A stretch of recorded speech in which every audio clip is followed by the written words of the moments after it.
Okay, so I know a lot of you guys have been asking for the download link for the updated firmware for the Caddx Turtles camera, and here is the link. I'll put a link in the description as well. You can just click on it. When you go and download the file, it's actually going to be inside of a zip file. So let me just show you what that looks like. The file's going to be like this, some kind of weird name here.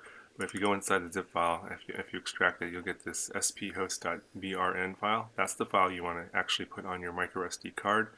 And I actually have the instructions for the firmware update in the review video, but I'll go ahead and I'll just duplicate that at the end of this video so you can just follow those instructions.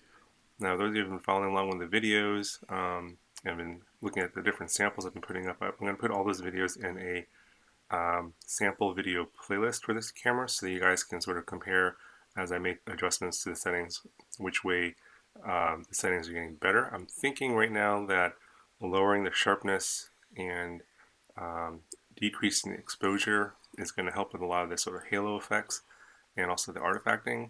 And I'm also looking at maybe 1080p 30 frames per second is actually better because it's got a higher bit rate for that lower resolution or lower frame rate. So kind of debating that. I'm going to be putting more samples in that playlist, and I'll put a card in the corner to that playlist. If you guys want to check out those upcoming videos, you guys can see how the settings changes make improvements or actually make things worse in the upcoming videos. So let me know what you think in the comments in those videos.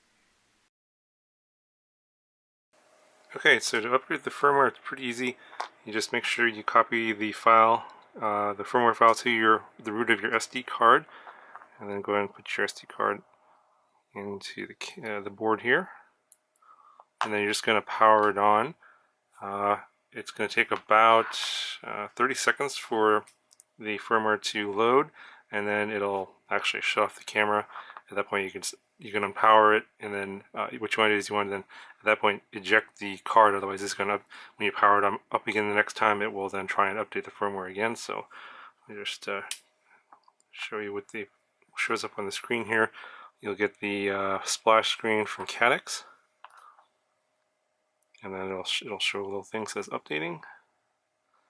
It'll start flashing, and this will take about 30 seconds.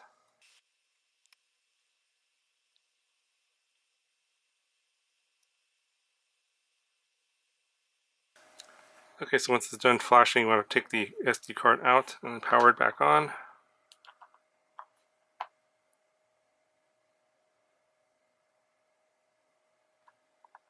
And then we should be able to see that we're on a new firmware version. Go to settings here. I believe the firmware version number is the same, but now is dated July 25th.